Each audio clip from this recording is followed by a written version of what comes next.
Hola, hola, bienvenidos a un nuevo episodio de Finanzars. Hoy contamos con la presencia de Lucas Lombardo, asesor financiero. Bienvenido. Muchas gracias, Martín. Gracias por tu invitación. A vos por el tiempo para darnos, como decimos siempre, un poco de claridad para entender algunas cuestiones de la coyuntura económica. Y vamos a empezar por el tema que más le importa a los argentinos o que está en todas las mesas de los argentinos y es el dólar.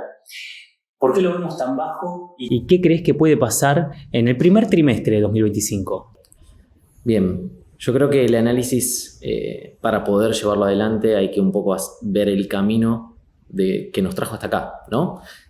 Hasta hace 10 días, cuando se cumplía un año del gobierno de Javier Milei, se encontraban en inmejorables condiciones. Ahora, vamos a imaginar por un momento que yo soy súper detractor y que lo único que quiero es demostrar que los números están mal o que la gestión fue mala. En ese caso vos me responderías y me dirías con números, partiendo de la base de decir, bueno, mirá, la inflación bajó a 2,4 en el último número y con tendencia a la baja. Los datos del último trimestre dan 3,9 de crecimiento, creciendo el consumo en 4,6, exportaciones creciendo un 3%. Y acá es donde después vamos a, si querés, poner el punto, las importaciones creciendo al 9. Después podemos seguir charlando y ver que los últimos datos de pobreza dieron que el gobierno va a obtener un porcentaje terminando este primer año por debajo del porcentaje en el que lo recibe, ¿sí? O igual. Entonces, esos números, muchas veces por más que uno quiera o quiera plantearlo desde el punto político, el análisis tiene que ser pura y estrictamente económico. Desde ese punto es donde yo me voy a parar hoy para decirte que aún con todos esos números uno tendría que estar un poco más tranquilo, pero sigo estando un poco preocupado. ¿Por qué? Principalmente porque vos pudiste solucionar un montón de aspectos de la economía, pudiste acomodar precios relativos, pudiste realizar un ajuste donde, como se decía antes, la calle no lo iba a aceptar y lo terminó aceptando. Vamos a también poner un punto que Javier Milei, con su política económica, contó con un apoyo de su electorado muy grande y un crédito muy importante por ser un outsider, ¿sí? Entonces me parece que eso es importante para ver hasta dónde llegamos y cómo llegamos.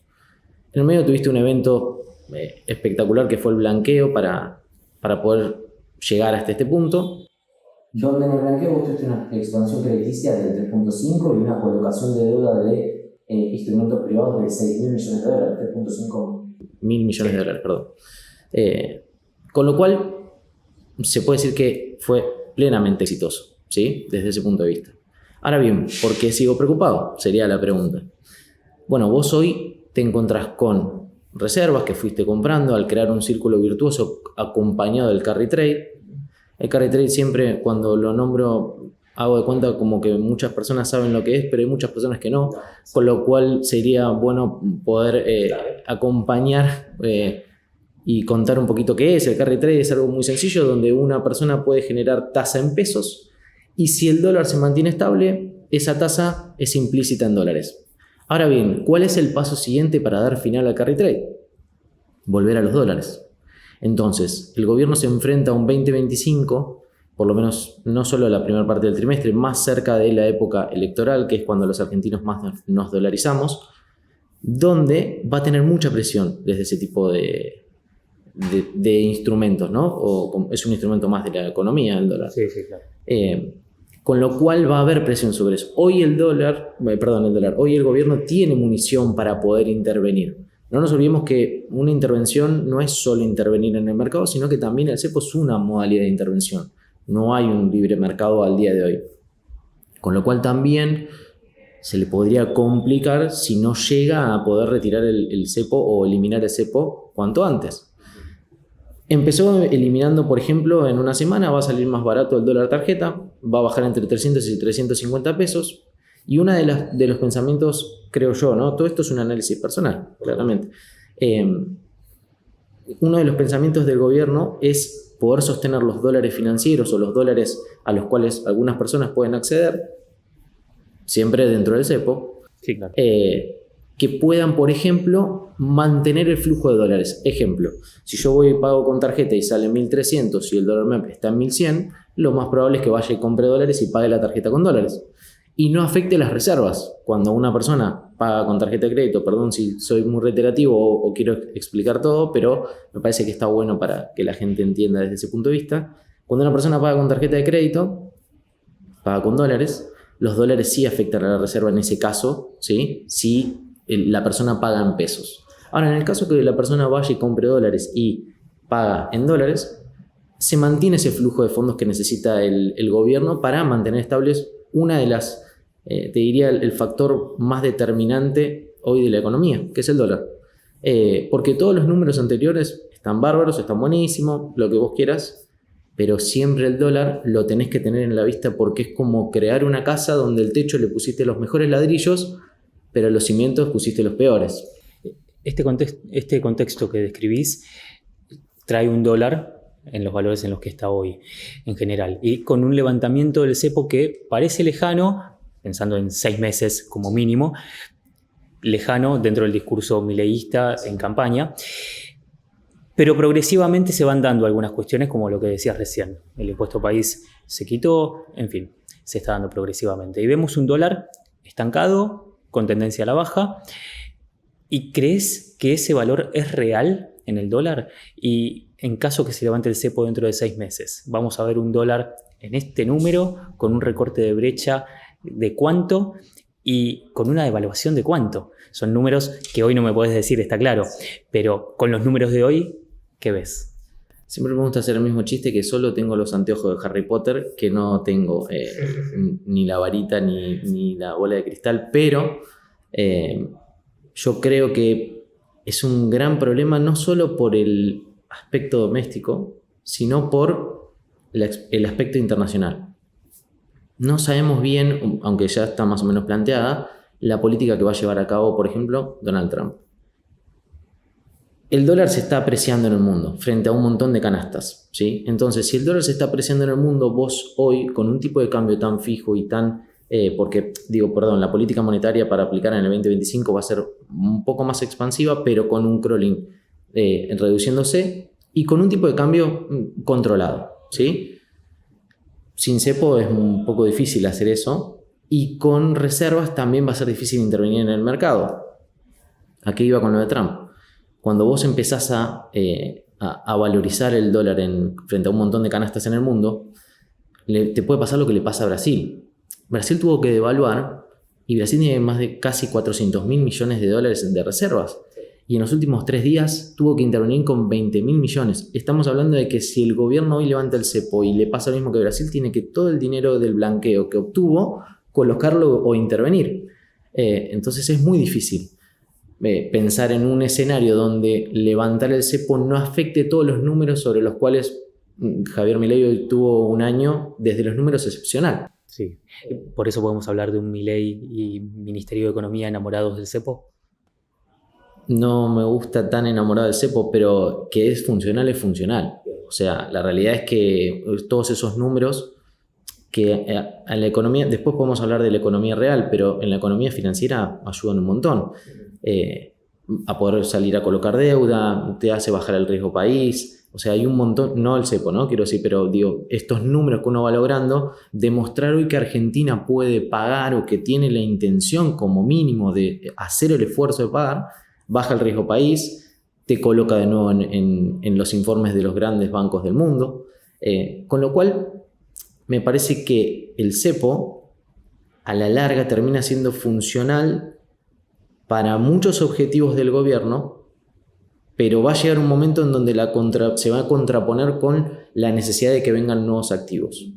Como se habla de que venga una inversora, se habla en finanzas o en economía, de que venga a enterrar dinero acá. Es muy difícil que venga a enterrar una empresa de dinero acá en Argentina con el cepo.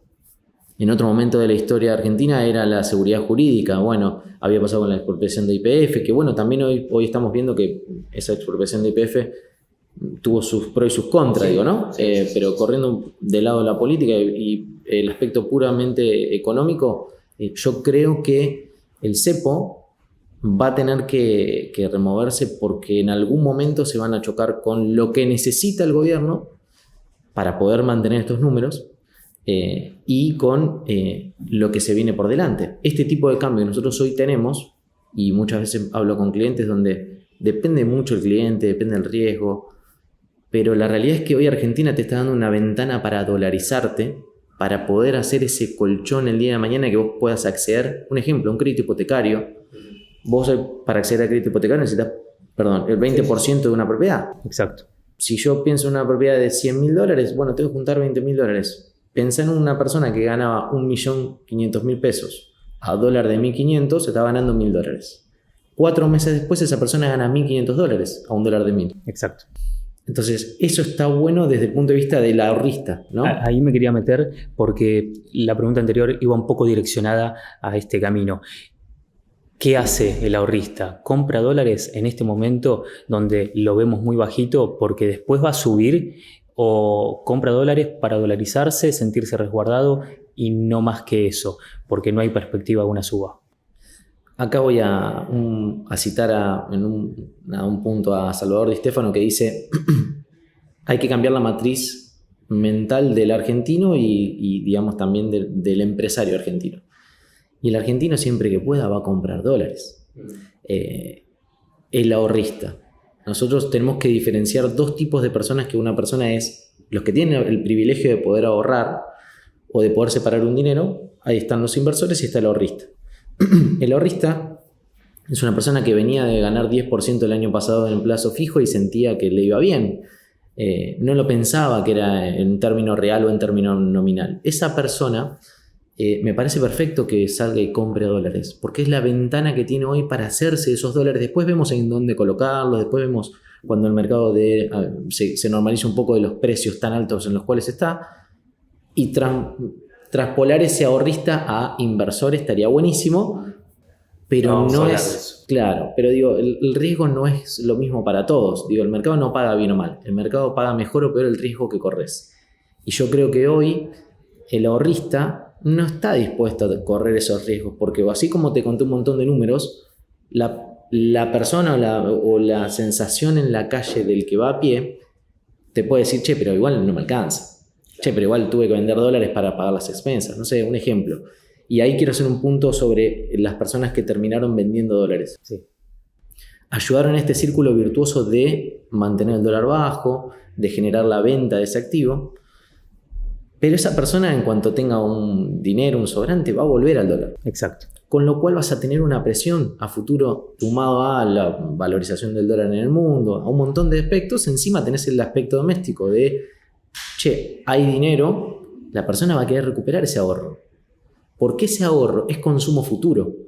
O sea, también le va a servir al gobierno que esa persona vuelva a tener dólares. Sí, y alimento para diferentes industrias, como esto que mencionabas. Sí. Le hice un crédito hipotecario y de repente necesitas poner como mínimo $20.000 y financiar el otro 80%, por ejemplo. Entonces vas alimentando diferentes industrias, y en este caso la bancaria, que volvió a trabajar como debía. Volvió a ser banquero, el banquero. Exacto.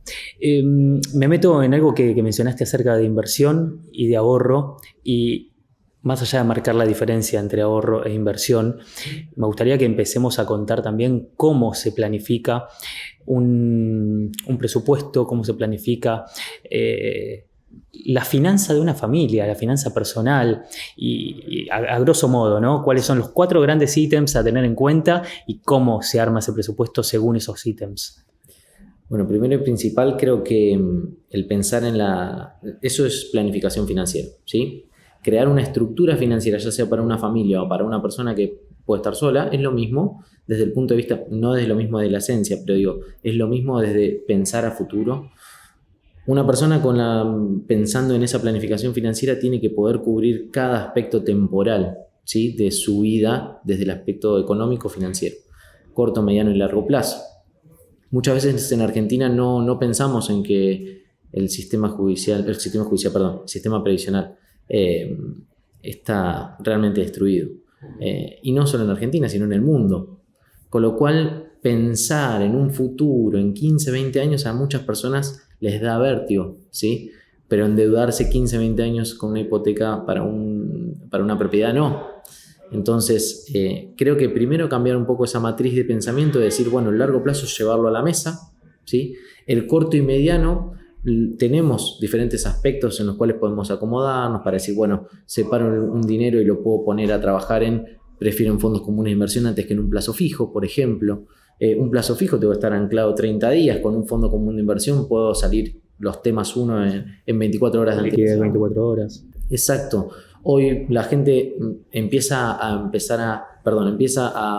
pensar en, bueno, lo pongo en Mercado Pago y que me dé algo. Si las personas supiesen la diferencia entre un fondo que lo único que tienes que hacer es sacarlo un día antes del día que lo necesitas versus lo que se llama el money market o los fondos de liquidez, no lo dudaría. Pero ahí es donde también la educación financiera es prácticamente nula en Argentina y es un gran problema. Pero no es un problema económico, es un problema de educación. De educación, sí. Hace poquito, perdón que te interrumpa, pero pensábamos en algo que el gobierno de la ciudad ya está pensando, y es incorporar a la educación financiera como materia, de manera lúdica o como se piense según diferentes edades, pero como materia desde la escuela primaria. ¿Lo ves viable? ¿Y cuál es el principal sustento por el cual desde chicos deberíamos incorporar esa educación financiera? Bueno, el ejemplo que a veces pongo en alguna charla que me toca dar o algo es: hoy una persona que gana 2 millones de pesos y una persona que gana 10 millones de pesos, lo más probable es que su vida sea distinta. Que uno pueda vacacionar en un lado, que el otro pueda vacacionar en otro, que quizás uno vaya a un colegio privado, sus hijos vayan a un colegio privado mucho más caro que el que va a otro, pero en el único momento en donde todo eso repercute es en la etapa pasiva. Si vos no tenés una planificación financiera que cubra ese largo plazo, en la etapa pasiva van a estar igual.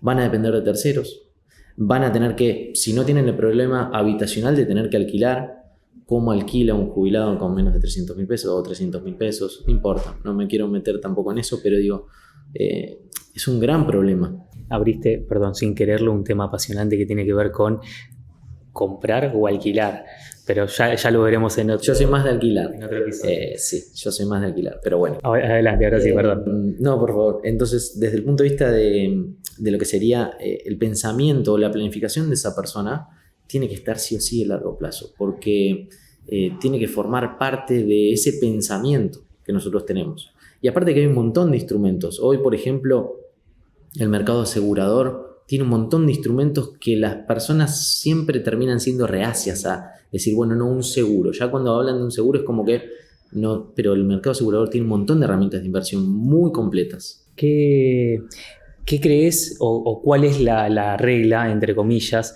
en general con tus clientes cuando alguien se acerca y dice, tengo X ingresos, X egresos? Después veremos dentro de esa torta cómo conforman la parte de gastos fijos, gastos variables, ahorro o inversión.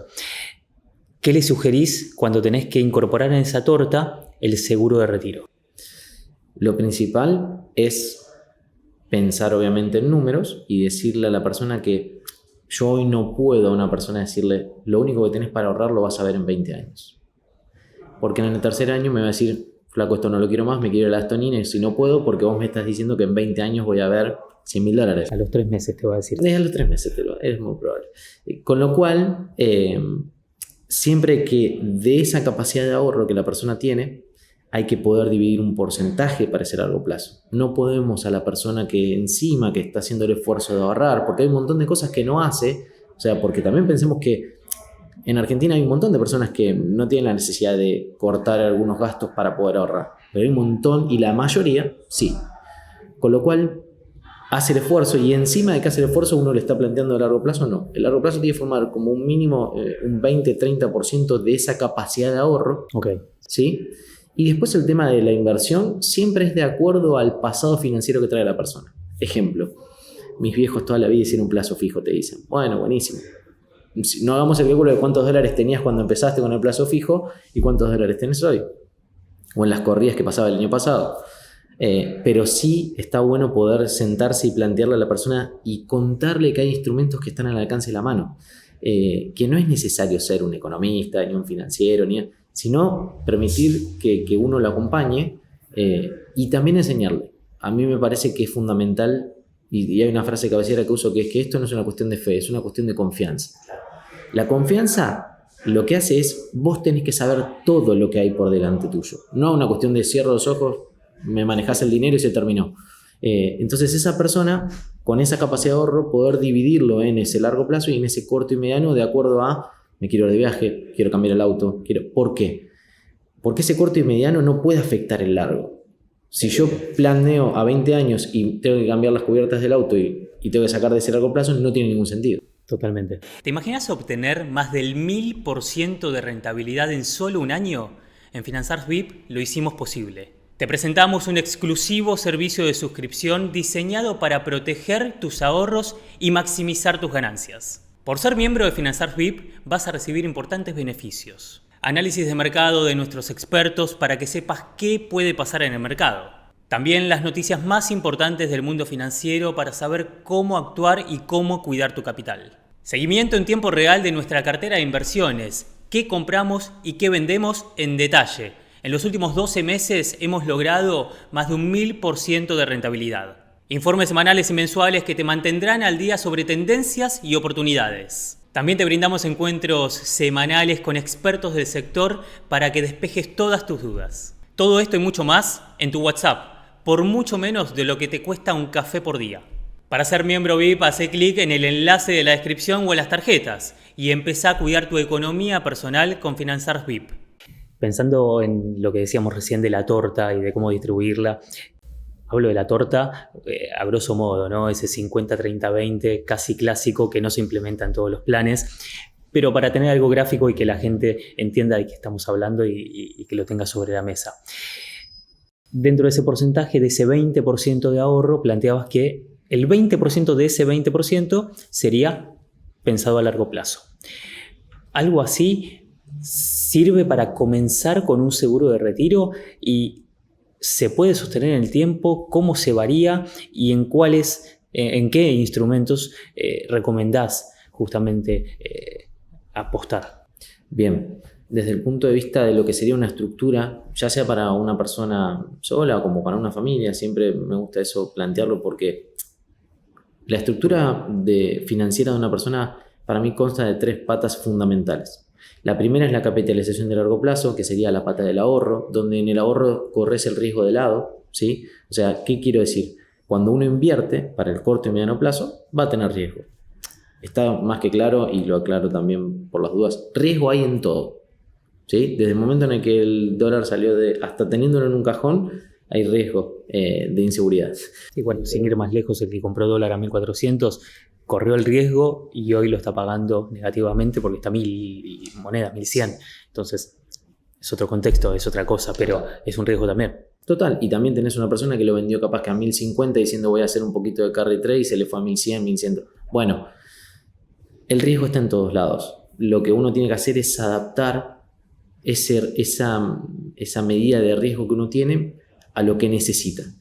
Y desde el punto de vista de esto de la estructura financiera, para mí hay 3 patas, que es el blindaje financiero, que es, me pasa cualquier cosa, bueno, yo necesito liquidez en el momento que me pase esa urgencia. No puedo ir y desarmar todo lo que me costó muchos años obtener porque no tiene ningún sentido. Digamos, eso que estoy tratando de crear en el tiempo, de ese capital, de encontrarme con ese capital, la idea es poder tener algo que no me haga tocar eso. Bueno, el blindaje financiero es una de las herramientas. La otra herramienta, como hablábamos, era la parte de la capitalización de largo plazo y la inversión, que es la revalorización constante de capital. Si vamos a ponerlo en porcentajes, yo creo que a mí me gusta el Fernet 70-30, pero el 30 de ahorro y dentro de ese 30 poder dividirlo quizás en un 20-20 y 60, hablo de 20 a largo plazo. 20 a la protección y un 60% en inversión de acuerdo al riesgo de la persona, me parece bien. Quizás en números suena poco, pero hay personas que pueden llevarlo adelante con un poco de orden nada más. La realidad es que hay poca información y hay mucha información de la que desinforma. Entonces es difícil eso a veces. Por eso necesitamos de ustedes y aprovecho y les hablo a ustedes ahora sí, porque con Finanzars Click podés acceder al servicio de asesoría con un asesor financiero matriculado que te va a brindar por WhatsApp recomendaciones para que manejes mejor tu cartera por menos de lo que vale una pizza por mes. Acordate, Finanzars Click lo vas a ver en la descripción o en las tarjetas. Y ahora sí, Lucas, seguimos justamente en esta tónica porque hablabas de diferentes inversiones en torno a esto y por eso hago este entre.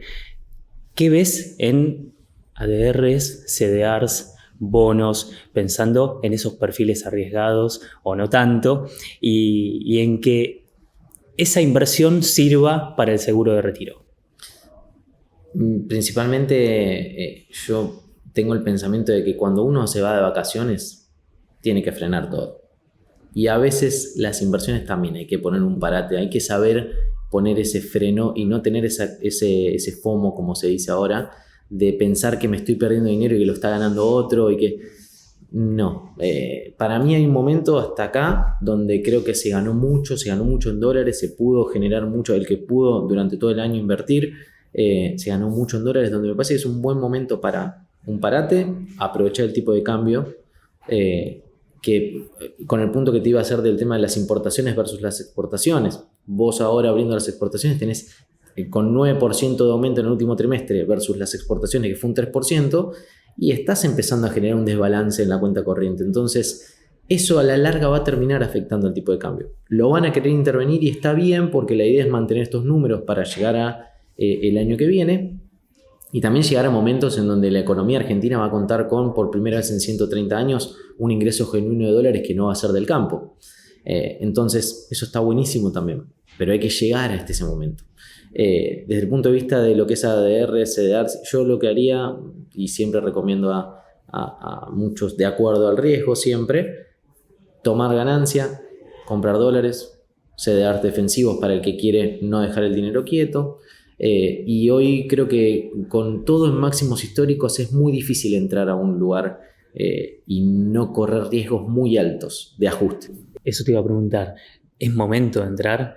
Porque el que entró durante las PASO y las elecciones generales vio un crecimiento abismal, superlativo, en el último año, récord absoluto. Ahora, si entraste hace 3 o 4 meses, ya no hubo tanto margen de ganancia y hoy estamos muy cerca de esos techos, y ahí me meto en otra pregunta. ¿Estamos cerca de los techos o en algunos ya llegamos y se puede llegar a sostener durante un par de semanas más y no mucho más que eso? Yo creo que el que no quiera dejar el dinero quieto y quiera dejar el dinero invertido, digamos, y trabajando, iría a la curva más larga de los bonos soberanos, ¿sí? Iría a las energéticas que todavía tienen recorrido, pero en algún momento van a corregir un poquito. Desde mi punto de vista, ya te digo, me parece que es un buen momento para vacaciones, frenar un poco la pelota, empezar a pensar el 2025. Porque en máximos históricos es muy difícil entrar, como bien dijiste, y el riesgo es muy alto. Ahora, como te decía antes, el mercado paga mejor o peor el riesgo que corres. ¿Cuánto es lo que te va a pagar el riesgo que corres? Es un poco complicado eso, porque quizás estás corriendo mucho riesgo y el retorno que queda, el retorno fuerte ya pasó. Claro. Entonces, me parece que es un buen momento como para hacer una toma de ganancia e ir a esos instrumentos conservadores como pueden ser CDRs defensivos o sí tirar un poquito para lo que es los bonos de la parte larga de la curva de bonos. O sea, alguien que va hoy a hacerte una consulta a vos como asesor financiero y te dice quiero iniciar mi seguro de retiro, ¿qué hago? Le diversificás justamente ese segmento de ahorro / inversión y en la parte de inversión ¿no le recomendás entonces que se meta en acciones argentinas, por ejemplo? Sí, por ahí ir al riesgo bajo de CDRs. Hoy, por ejemplo, sí, desde el punto de vista de si la persona no invirtió y tiene capital, sí. Buscaría alguna alternativa más defensiva, no iría tanto a riesgo hoy. Porque por lo que te digo, el riesgo que vas a correr es muy alto con máximos históricos en todo, porque aparte están en todos lados el riesgo máximo. Ahora, distinto es que me digas, mira, yo voy a empezar a poner un dinero todos los meses y ese dinero quiero verlo en 20, no en 20, bueno, en 20 tenés el seguro de retiro, pero digo en 5 o 6 años.